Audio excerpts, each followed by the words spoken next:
I welcome each one of you, my fellow pilgrims to heaven, for our weekly Bible study in Telugu language, one of the South Indian languages. This is the 8th Sabbath School lesson study. Now I will switch over to Telugu language. ప్రియ సోదరి సోదరులారా, మిమ్మల్ని అందరినీ కూడా మన వారపు Bible పఠనానికి ఆహ్వానిస్తున్నాను.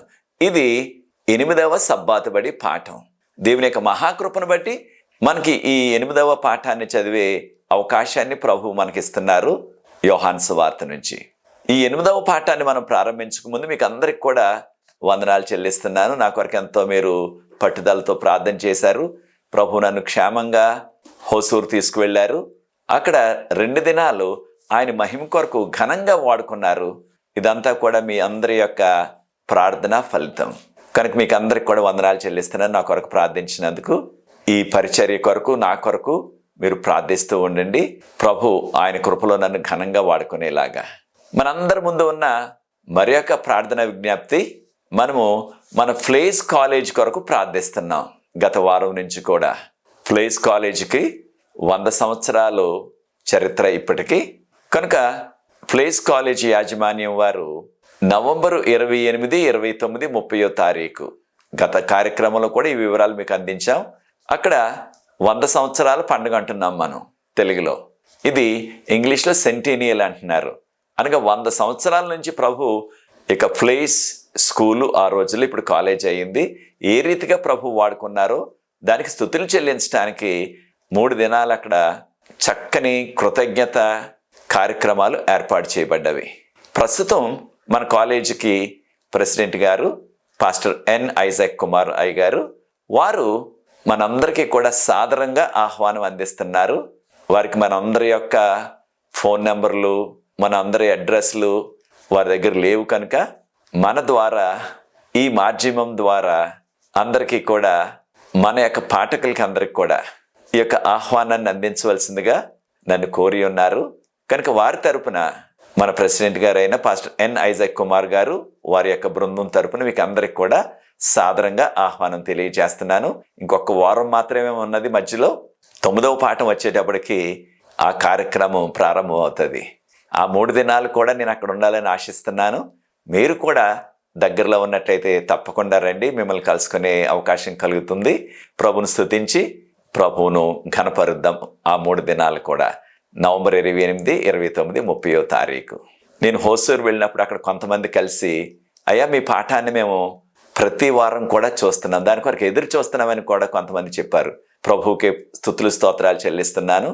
ఈ దీన పరిచర్య అనేక మందికి ఆశీర్వాదకరంగా ఉన్నదని దేవునికే స్తుతులు చెల్లిస్తున్నాను. ప్రార్థన చేసుకుని ఈ వారపు పాఠాన్ని బైబిల్ గ్రంథం నుంచి మనం నేర్చుకోబోతున్నాం. ప్రార్థన. పరిశుద్ధ ప్రేమ గల మా తండ్రి, మమ్మల్ని, మా కుటుంబాల్ని, మా సంఘాలు మీరు ఆశీర్వదించారు. మీకు స్తోత్రాలు చెల్లిస్తున్నాం. ఈ యొక్క 8వ పాఠాన్ని చదివే కృపను మాకు అనుగ్రహిస్తున్నారు. దీనిలోని లోతైన మర్మాలు తెలుసుకోవటానికి పరలోకపు జ్ఞానాన్ని మాకు ప్రసాదించి పరిశుద్ధాత్మతో మమ్మల్ని నింపి మీరే మహిమ ఘనత తెచ్చుకోవలసిందని, నన్ను హోసూరులో ఘనంగా మీ మహిమ కొరకు వాడుకున్న రీతిని బట్టి మీకు స్తుతులు చెల్లిస్తూ, జరగబోతున్న ఫ్లేజ్ కాలేజ్ 100 సంవత్సరాల పండగ సెంటీనియల్ కొరకు కూడా ప్రార్థిస్తున్నాం. ప్రభా, మీ నామ ఘనత కొరకు ఆ కార్యక్రమాన్ని జరిపించవలసిందని, మీరే మహిమ ఘనత తెచ్చుకోవలసిందని, మీరే ఈ 8వ పాఠం ద్వారా మాతో మాట్లాడమని యేసు ప్రభు వారి పరిశుద్ధమైన నామమును బట్టి ప్రార్థిస్తున్నాను తండ్రి. ఆమేన్. ప్రియ సోదరి సోదరులారా, మనకి 8వ పాఠానికి ఇవ్వబడిన పాఠ్యాంశం ఇంగ్లీష్లో ఏమిటంటే fulfilling the old testament prophecies. Fulfilling the old testament prophecies అన్నారు. మన భాషలో నేను దీన్ని ఈ విధంగా తర్జుమా చేస్తున్నాను: పాత నిబంధనలోని ప్రవచనాలు నెరవేర్పు.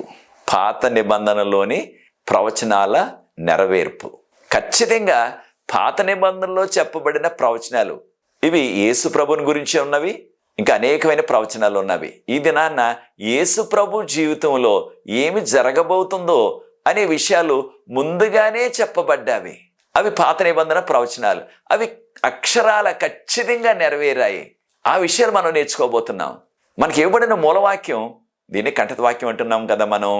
యోహాను సువార్త 5వ అధ్యాయం 36వ వచనాన్ని కొద్ది క్షణాల్లో మనం చదవబోతున్నాం. ప్రియ సోదరి సోదరులారా, దేవుడు ఆయన ప్రత్యేకమైన కృపను మనకు చూపించారు. ఈ లోకమంతా కూడా, ఈ విశ్వమంతా కూడా దేవుని యొక్క కుమారుడు, ఆయన యేసు ప్రభు అంటున్నాం. ఆయన ద్వారా కలిగినది. ఈ విషయాన్ని మనం యోహాను సువార్త 1వ అధ్యాయం 3 వచనాల్లో ఆదియందు వాక్యం ఉండెను, వాక్యము దేవుని వద్ద ఉండెను, వాక్యమే దేవుడై ఉండెను.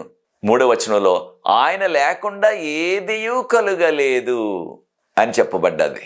యేసు ప్రభువే సృష్టికర్త. ఈ లోకం అంతటిని, తక్కిన లోకాలని కూడా, అనగా ఈ విశ్వం అంతటిని కూడా ఆయనే సృష్టించారు.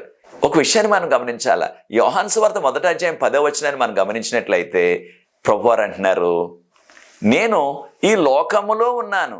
ఈ లోకంలో మానవ అవతారంలో ఆయన వచ్చి 33.5 సంవత్సరాలు మన మధ్య నివసించారు.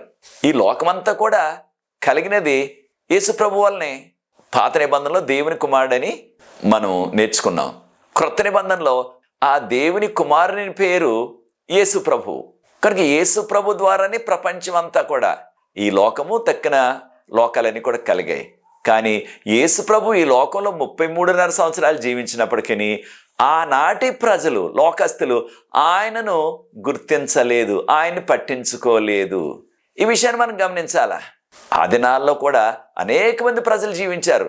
కానీ ఎక్కువ మంది, దాదాపుగా 99% ప్రజలు యేసు ప్రభు దేవుడని, ఆయన మెస్సయా అని, ఆయన ద్వారానే సమస్తము కలిగినదని వారు గుర్తించలేదు, అంగీకరించలేదు, ఆయన్ని పట్టించుకోలేదు. ఆయన సామాన్యమైన పేద కుటుంబం నుంచి వచ్చిన ఒక వడ్రంగి, ఈ నజరేతు గ్రామంలో పుట్టి పెరిగాడు అన్నట్టుగానే ఆయన పరిగణించారు. కానీ ఈయన దేవుడు, సమస్తం ఈయన వల్లే కలిగింది, ఆయన ఈ లోకానికి వచ్చారు అనే విషయాన్ని వారు గుర్తించలేదు. ఆయన చేసిన మహా అద్భుతాలు వాటిని చూచారు, కానీ వారు ఆయనే దేవుని కుమారుడు, ఆయనే మెస్సయ్య, ఆయనలో దైవత్వం ఉన్నది అనే విషయాన్ని వారు పట్టించుకోలేదు. ప్రియ సోదరి సోదరులారా, ఈ దినాన్ని మనము పాత నిబంధనలో చెప్పబడిన ప్రవచనాలు అక్షరాల నెరవేరాయి. ఒక విషయాన్ని కూడా మనం గమనించాలి. అదేమిటంటే యేసుప్రభు ఈ లోకంలో ఉన్నప్పుడు అనేకమైన అద్భుతాలు చేశారు. అయితే అద్భుతాల వలన మాత్రమే ఆయన దేవుడని తెలుసుకోవటం కాదు. కానీ కారణం ఏమిటి? అనేక మంది ప్రవక్తలు కూడా అనేకమైన అద్భుతాలు చేశారు పాత నిబంధనలో. ఉదాహరణకు ఏలియా ప్రవక్త గారు, తర్వాత ఎలీషా ప్రవక్త గారు అనేక అద్భుతాలు చేశారు. తక్కిన ప్రవక్తలు కూడా కొన్ని అద్భుతాలు చేశారు. అయితే అద్భుతాలు మనకి ఈయన దేవుడు అని రుజువు చేయు. కానీ ఆ అద్భుతాల ద్వారా ఒకటి తెలుసుకోగలిగింది ఏమిటంటే, తప్పకుండా ఈయనలో మానవులలో ఏ మానవునిలో కూడా లేని మహా దైవశక్తి ఉన్నది. ఆ దైవశక్తి లేకపోయినట్లయితే చనిపోయిన వారిని ఎలా లేపగలరైనా అనే ప్రశ్న ఖచ్చితంగా ఎవరికైనా వస్తుంది. సామాన్య మానవులు అది చేయలేరు. కనుక ఈయనలో ఖచ్చితంగా ఆ దేవుని శక్తి ఉన్నది అనే విషయాన్ని మనం ఆ దినాల్లో వారు గుర్తించలేదు. ఈ దినాల్లో కూడా చాలామంది దాన్ని గుర్తించట్లేదు. ప్రియ సోదరి సోదరుడా, యేసు ప్రభువులో అనేకమైన దివ్యమైన సంగతులు, దివ్యమైన దైవత్వము ఇమిడి ఉన్నది. దానిని మనము గుర్తించాలా. మనందరికీ తెలిసిన రీతిగా పాత నిబంధనలు చెప్పబడిన అనేకమైన ప్రవచనాలు అక్షరాల నెరవేరాయి. చాలామంది ఈ కాలంలో యేసు ప్రభు పుట్టినది శీతాకాలం కాదని బైబిల్ పండితులు ఎంతో విపులంగా చెప్పినప్పటికీ దాదాపుగా అందరం కూడా శీతాకాలమే యేసు ప్రభు పుట్టాడన్నట్టుగా మనం ఊహిస్తున్నాం. అయితే యేసు ప్రభు పుట్టకముందు 700 సంవత్సరాలు, కనీసం 700 సంవత్సరాల ముందు ఆయన కన్యక గర్భాన పుడతారని యెషయా ప్రవక్త 7వ అధ్యాయం 14వ వచనంలో చెప్పబడ్డది. 700 సంవత్సరాల తర్వాత ఆయన జన్మించినప్పుడు ఖచ్చితంగా అక్షరాల ప్రవచనం నెరవేరింది. యేసు ప్రభు కన్యక అయిన మరియమ్మ గర్భాన జన్మించారు. మనందరికీ తెలుసు ఆ విషయం. మరొక విషయం కూడా ఉన్నది. యేసు ప్రభు పుట్టకముందు కనీసం 700 సంవత్సరాలకు ముందు మరి ఒక ప్రవక్త, ఆయన పేరు మేకా, ఇంగ్లీష్లో మైకా అంటున్నాం. మేకా ప్రవక్త ప్రవచించారు.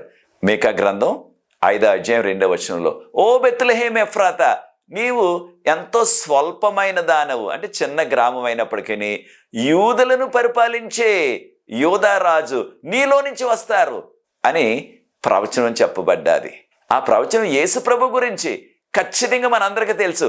మరియమ్మ గారు, యోసేపు గారు వారు నజరేతులో ఉన్నారు. నజరేతుకి బెత్లెహేముకి కనీసం 130 కిలోమీటర్ల దూరం. కానీ చూడండి ప్రవచనం ఎంత చక్కగా నెరవేరిందో. ఆ రోజుల్లో ప్రజాసంఖ్య రాయించుకోవాలా, ఆ ప్రజా సంఖ్య రాయించుకోవాలంటే మీ సొంత గ్రామానికి వెళ్ళాలా. మీ తాత ముత్తాతలకు చెందిన ఆ గ్రామానికి వెళ్ళి అక్కడ మీ పేరు నమోదు చేయించుకొని ప్రభుత్వానికి పన్ను కట్టి అప్పుడు రావాలి. లేకపోతే వారిని జైల్లో వేసేస్తామని రాజుగారు ఆజ్ఞ ఇచ్చారు.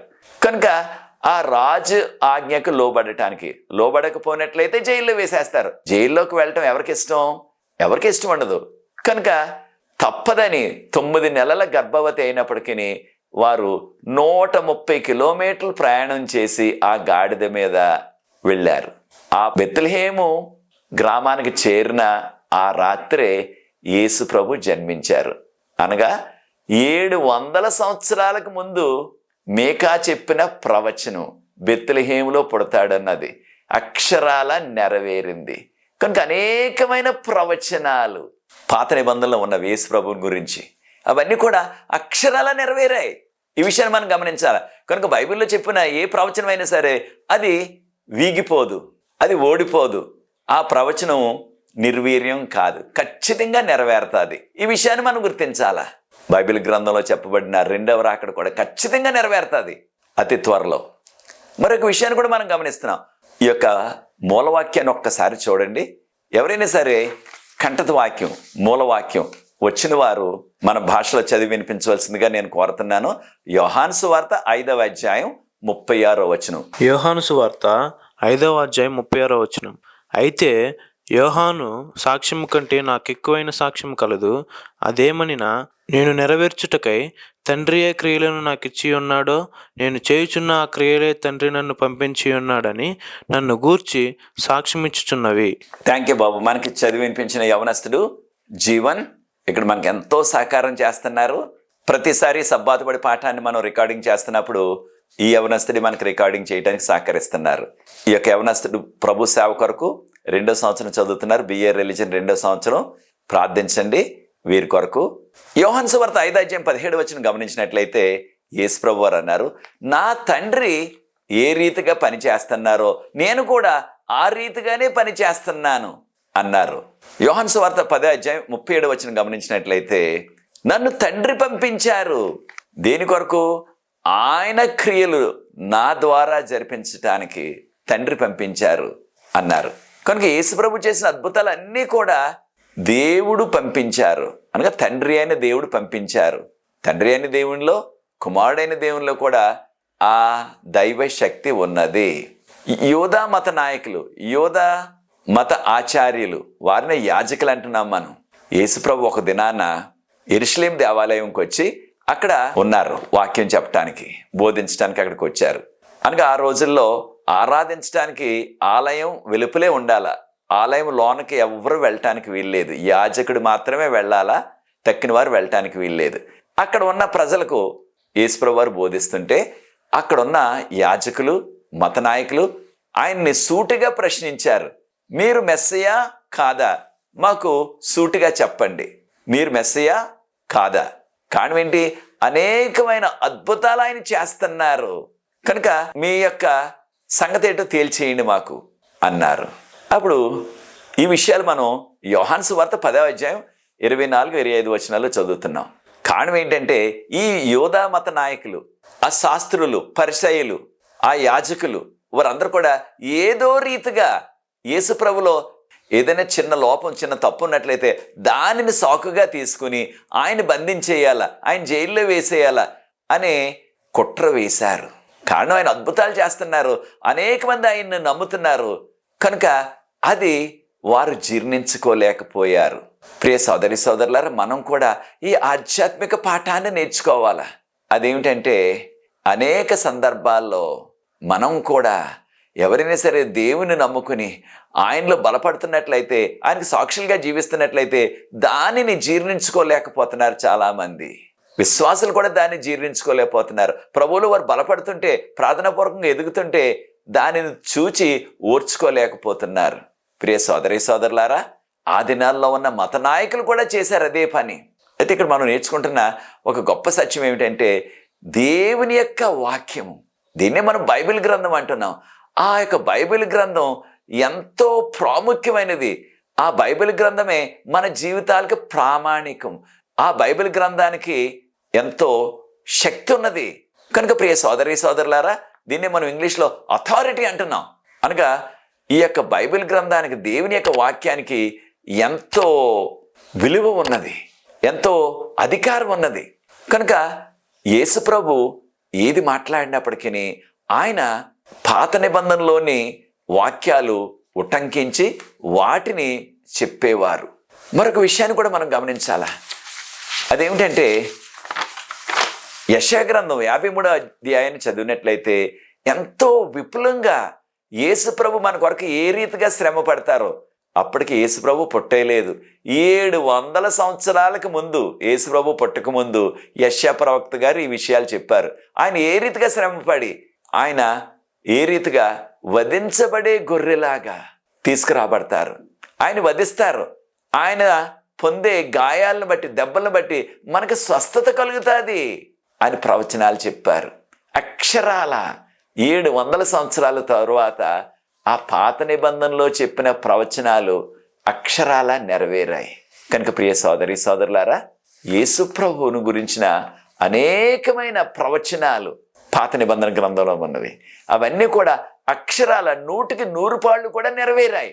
దానిని బట్టి మనం నేర్చుకునే ఒక ఆధ్యాత్మిక సత్యం ఏంటంటే, మిగిలిన ప్రవచనాలు, ముఖ్యంగా రెండవ రాకడ, ఈ లోకమంతా కూడా అంతమైపోతుంది అనే ప్రవచనాలు కూడా అనేకమైనవి ఉన్నవి. అవి కూడా అక్షరాల ఖచ్చితంగా నెరవేరుతాయి అతి త్వరలో. అవి నెరవేరటం లేదు అనుకోవద్దు, మనం అశ్రద్ధ చేయవద్దు. ప్రియ సోదరి సోదరుడా, నీవు వాక్యానికి పెద్దపీట వేస్తున్నావా? వాక్యాన్ని నమ్ముతున్నావా? వాక్య ప్రకారంగా జీవిస్తున్నావా? వాక్యములో ఉన్న ఆ యొక్క అథారిటీ అంటున్నాం, అనగా వాక్యానికి ఉన్న ఆ యొక్క శక్తి మనం గుర్తిస్తున్నామా? దాని ప్రకారంగా జీవిస్తున్నామా? ఈ విషయాలు మనం గమనించాలి. యోహాను సువార్త 19వ అధ్యాయం 24వ వచనాన్ని గమనిద్దాం. యోహాను సువార్త 19వ అధ్యాయం 24వ వచనం గమనించినట్లయితే, అక్కడ యేసు ప్రభు సిలువ వేయక ముందు ఆయన యొక్క వస్త్రాలు ఆ రోమా సైనికులు, రోమా పోలీసులు వాటిని పంచుకున్నారు. వాటిని పంచుకోవటానికి వారు చీటీలు వేసుకున్నారు. ఆ రోజుల్లో ఉన్న ఆచారం ఏమిటంటే, ఎవరినైతే సిలువేస్తారో ఆ సిలువ వేసే వ్యక్తి యొక్క వస్త్రాలు, వాటిని ఆ రోమా పోలీసులు ఎవరైతే సిలువేస్తున్నారో వారు తీసేసుకుని వాటిని పంచుకునేవారు వారు. అయితే యేసు ప్రభు ధరించిన వస్త్రం ఒకే వస్త్రం, అనగా పైనుంచి కిందకు కూడా ఆ వస్త్రం అంతా కూడా ఒకే వస్త్రంగా అది కుట్టబడ్డది. కనుక దానిని ముక్కలు చేయటం చేస్తే దాని యొక్క విలువ పోతుంది. కనుక దాని కొరకు ఆ వస్త్రం ఎవరికి వస్తుందని ఆ రోమా పోలీసులు చీటీలు వేసుకుని దాన్ని పంచుకున్నారు. అయితే ఈ విషయాన్ని ముందుగానే ప్రవచనం రూపంలో చెప్పబడ్డది. 22వ కీర్తన 18వ వచనాన్ని మనం గమనించినట్లయితే, 22వ కీర్తన 18వ వచనం. కీర్తనలు ఎప్పుడు రాయబడ్డాయి? కనీసం యేసు ప్రభు పుట్టక ముందు 900 సంవత్సరాల ముందు వ్రాయబడ్డ కీర్తనలు ఇవన్నీ కూడా. దాన్ని ఏమని చెప్పబడ్డది? 22వ కీర్తన 18వ వచనంలో, వారు నా వస్త్రాల్ని పంచుకున్నారు, నా వస్త్రాల నిమిత్తం వారు చీటీలు వేసుకున్నారు అని ప్రవచనంగా చెప్పబడ్డది. ఆ ప్రవచనం 900 సంవత్సరాల తర్వాత అక్షరాల నెరవేరింది. యేసు ప్రభు వస్త్రాలను పంచుకోవటానికి వారు చీటీలు వేసుకుని ఆ వస్త్రాలను పంచుకున్నారు. చూచారా ప్రియ సోదరి సోదరులారా, పాత నిబంధనలో యేసు ప్రభువుని గురించి చెప్పబడిన ప్రవచనాలు ఎంత ఖచ్చితంగా నెరవేరాయో మరొక విషయాన్ని కూడా మనం నేర్చుకోవాలా. అదేమిటంటే, ఆనాటి మత నాయకులు, యోధా మత నాయకులు, యోధా మత పెద్దలు, యాజకులు, వారందరూ కూడా పాత నిబంధన గ్రంథాన్ని నమ్మారు, దాన్ని అనుసరిస్తున్నాము అని చెప్పేవారు. కానీ వాక్యాన్ని పాటించలేదు వారు. పేరుకి మాత్రం మత నాయకులు, మేము వాక్యాన్ని తూచా తప్పకుండా 100కి 100 పాళ్ళు పాటిస్తున్నాం అనేవారు. కానీ ఆ వాక్యాన్ని వారు నమ్మినట్లయితే ఖచ్చితంగా యేసు ప్రభు మెస్సయా అని, మన రక్షణ నిమిత్తం ఈ లోకానికి వచ్చారని ఖచ్చితంగా వారు నమ్మేవారు. కానీ దానిని నమ్మలేదు వారు. యోహాను సువార్త 1వ అధ్యాయం 23వ వచనం గమనించినట్లయితే, యోహాను సువార్త 1వ అధ్యాయం 23వ వచనం గమనించినట్లయితే, అక్కడ బాప్తీసం ఇచ్చే యోహాను గారి గురించి చెప్పబడ్డది. ఆ బాప్తీసం ఇచ్చే యోహాను గారు అరణ్యంలో కేకలు వేసి చెప్తున్నారు. ఎవరి కొరకు? పరలోక రాజ్యం సమీపించబడ్డాది, మారు మనసు పొందండి అని బోధించారు. ఎవరి కొరకు? యేసు ప్రభు కొరకు. నేను మెస్సయ్యాను కాదు, నా వెనకాల ఒక ఆయన వస్తున్నారు, ఆయన ఘనుడు, ఆయన చెప్పులు కూడా విప్పటానికి నాకు అర్హత లేదు అని యేసు ప్రభుని గురించి ఆయన సాక్ష్యం ఇచ్చారు. కనుక అరణ్యంలో వినబడే కేక, అది బాప్తిస్మం ఇచ్చే యోహాను గారి కేక.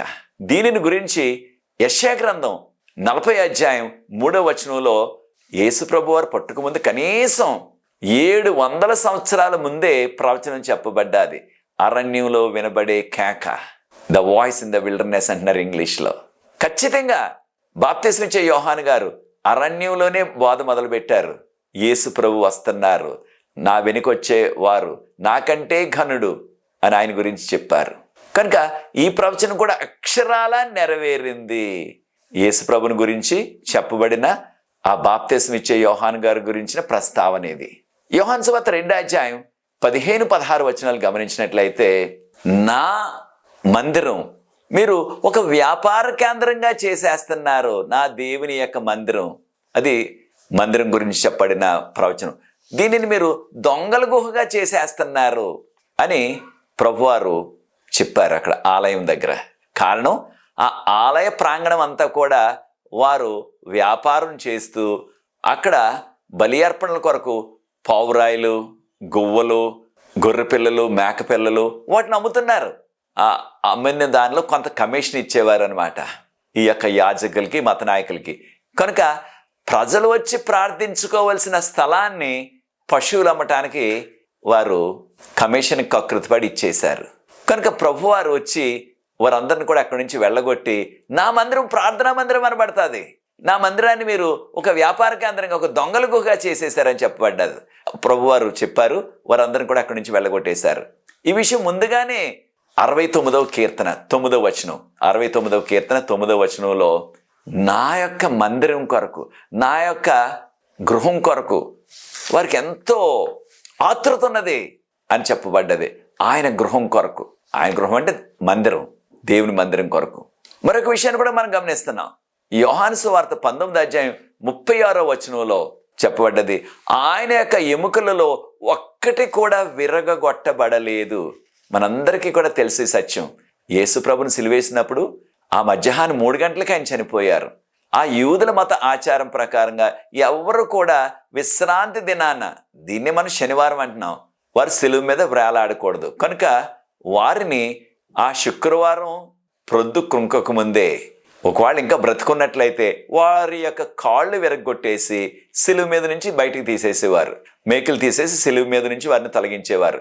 ఇంకా వారు బ్రతుకున్నట్లయితే ఒకవేళ ఆ విశ్రాంతి దినం అయిపోయిన తర్వాత మరలా ఆదివారం మరలా తిరిగి వారిని సిలువ వేసేసేవారు. అయితే ఒక విషయాన్ని మనం గుర్తించాలా, అదేమిటంటే యేసు ప్రభు దగ్గరికి వచ్చి ఆయన యొక్క కాళ్ళు కూడా విరగొట్టాలని రోమా సైనికులు ప్రయత్నిస్తుంటే అప్పటికే చనిపోయారు ఆయన. ఆ శుక్రవారం ఆ సిద్ధపాటు దినాన 3 గంటలకే చనిపోయారు. కనుక చనిపోయిన వ్యక్తి యొక్క కాళ్ళు విరగొట్టవలసిన పని లేనే లేదు. ఈ యొక్క సత్యం మనకి సంఖ్యాకాండం 9వ అధ్యాయం 12వ వచనం గమనించినట్లయితే, పస్కా బలిగా అర్పించారు పస్కా గొర్రెను. ఆ పస్కా గొర్రె యొక్క ఎముకలు ఏది కూడా విరగొట్టకూడదు వారు అని దేవుని యొక్క శాసనం. ఆ పస్కా గొర్రె, అయితే పస్కా దినాన్న అర్పించిన ఆ గొర్రెపిల్ల ఎవరికి సాదృశ్యం? ఖచ్చితంగా యేసు ప్రభుకు సాదృశ్యం. పస్కా గొర్రెపిల్ల యేసు ప్రభు.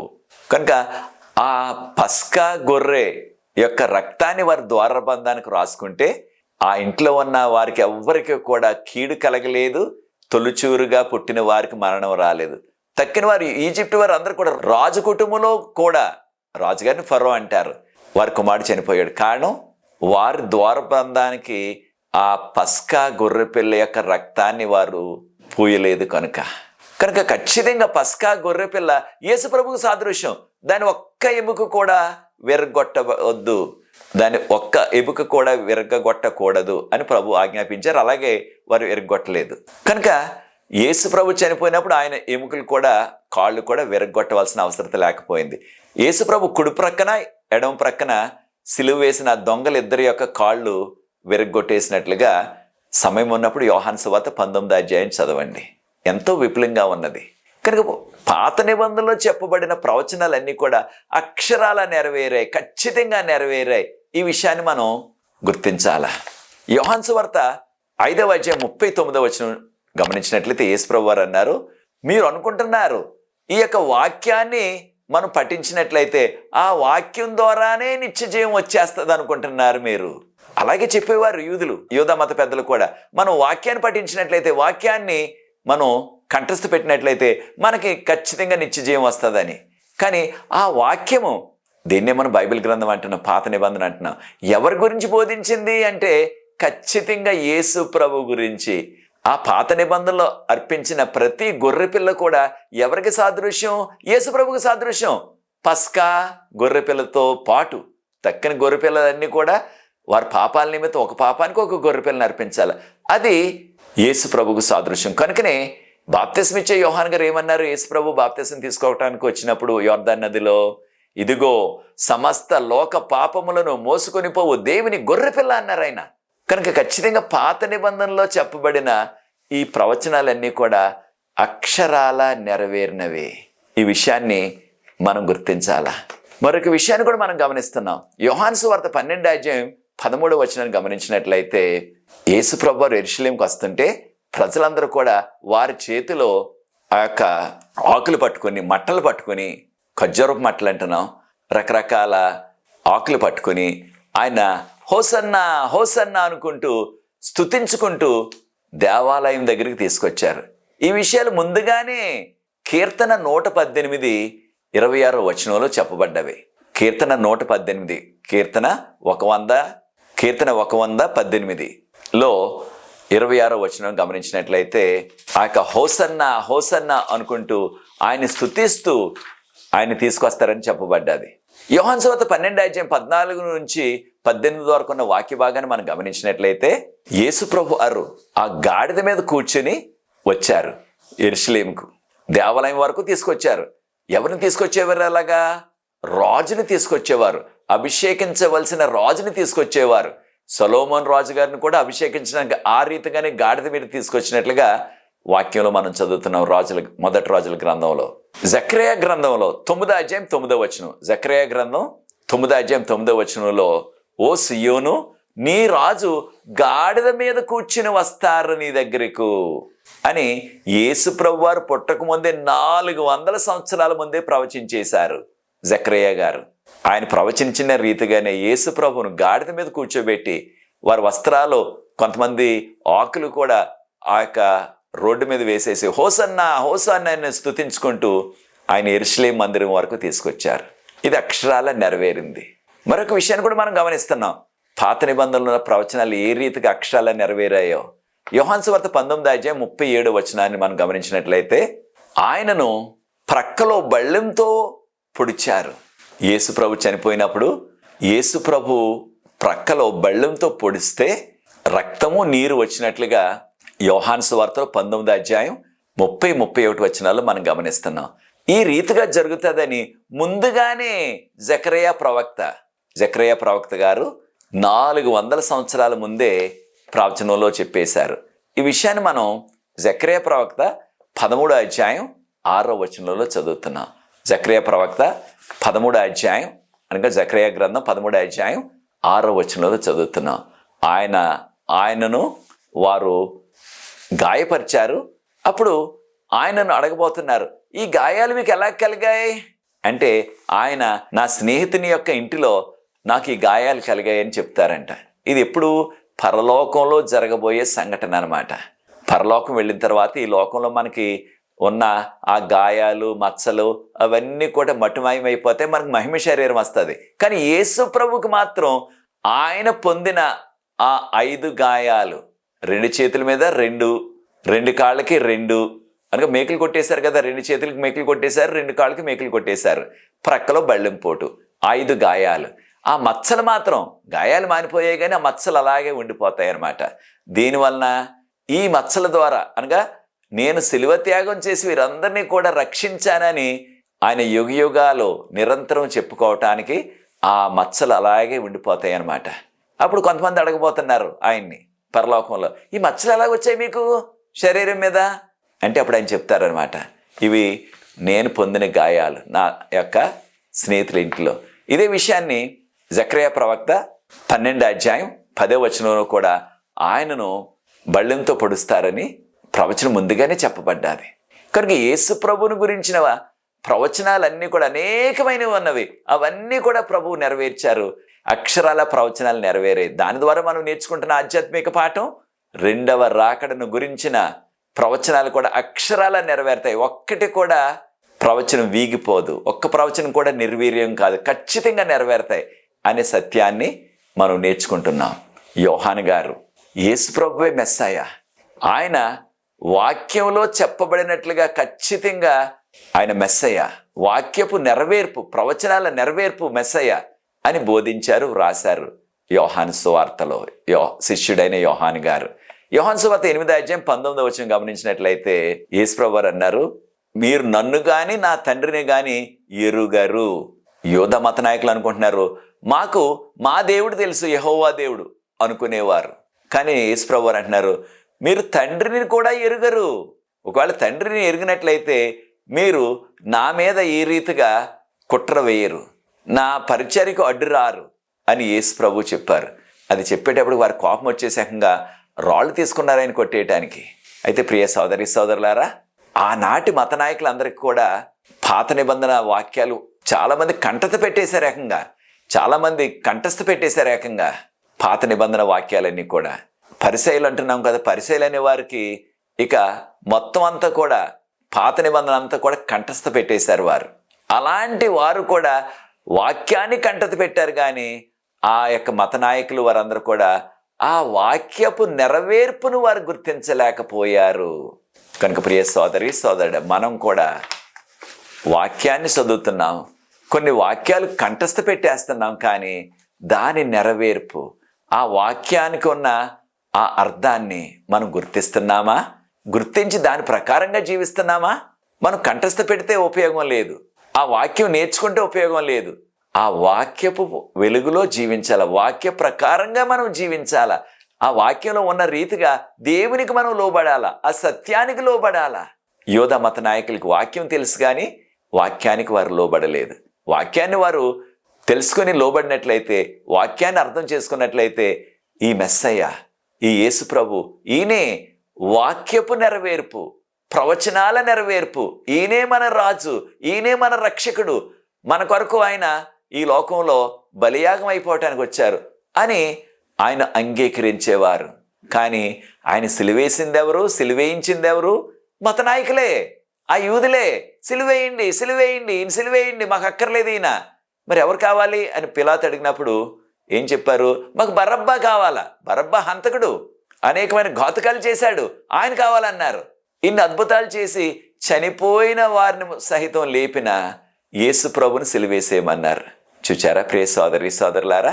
అటువంటి పరిస్థితి, అటువంటి జీవితాలు మనకు లేకుండా మనం ప్రభు వాక్యాన్ని నమ్మి ఆ వాక్యపు వెలుగులో జీవిస్తూ, ఆయన ఆజ్ఞల వెలుగులో జీవిస్తూ, ఆయనకి మహిమకరమైన కుమారులుగా కుమార్తెలుగా ఈ కడవరి కాల చివరి దినాల్లో మనం జీవించాలా.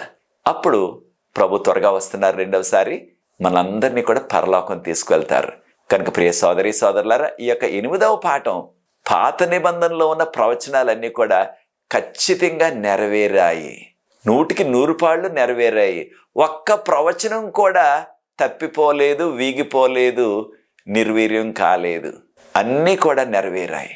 దీని ద్వారా మనందరికీ వచ్చే భరోసా ఏమిటంటే, దేవుని వాక్యం ఒట్టి మానవుల మాటలు కాదు, ఇవి దేవుని మాటలు. దేవుని మాటలు ఆకాశము భూమి గతించిపోతే గతించిపోతుంది, కానీ ఆయన మాటల్లో ఒక్క సున్నైనా ఒక పొల్లైనా కొట్టుకుపోదు అని యేసుప్రభు వారే చెప్పారు మనకి. మత్తయి సువార్త 5వ అధ్యాయం 17-18 వచనాల్లో ఇదే విషయాన్ని మరలా జ్ఞాపకం చేస్తూ ప్రభువారు అన్నారు, యేసు ప్రభువారు ఇక ఆయన పరలోకం వెళ్ళిపోకముందు, ఆయన సిలువ వేయబడక ముందు కొన్ని రోజుల ముందే, ఆయన సిలువ వేయబడే ఆ వారంలోనే చెప్పిన మాటలు. మత్తయి సువార్త 24వ అధ్యాయం 35వ వచనంలో, ఆకాశం గతించిపోతే గతించిపోతుంది, భూమి గతించిపోతే గతించిపోతుంది, కానీ నేను చెప్పిన మాటలు ఒక్కటి కూడా, ఒక చిన్న సున్నైనా చిన్న పొల్లైనా, అంటే చిన్న కామా అంటున్నాం ఈ రోజుల్లో, చిన్న చుక్క అయినా సరే అది తప్పిపోదు, వీగిపోదు, నిర్వీర్యం కాదు, ఖచ్చితంగా నెరవేరుతుంది. అని ప్రభువారు బోధించారు మనకి. దానిని మనం నమ్మి వాక్యాలన్నీ కూడా నెరవేరుతున్నాయి, ప్రవచనాలన్నీ నెరవేరుతున్నాయి. దేవుని యొక్క వాక్యంలో చెప్పబడిన రీతిగా ఈ లోకం అంతా కూడా ఒక దినాన త్వరలో అంతమైపోతుంది. రెండవ రాకడ తర్వాత ఈ లోకంలో ఉన్న సమస్తము ఏదైతే మానవులుగా ఇది నాది అంటున్నామో, అది ఆస్తి అయినా, పొలమైనా, తోటైనా, ఇల్లైనా, డాబా అయినా, మేడైనా, బ్యాంకులో ఉన్న మన డబ్బైనా, మనకున్న వాహనాలైనా, ఏదైనా సరే నాది నాది అన్నది కలకాలం మనది కాదు, కొంతకాలమే మనది. మన జీవితాలు అల్పమైనవి, స్వల్పమైనవి.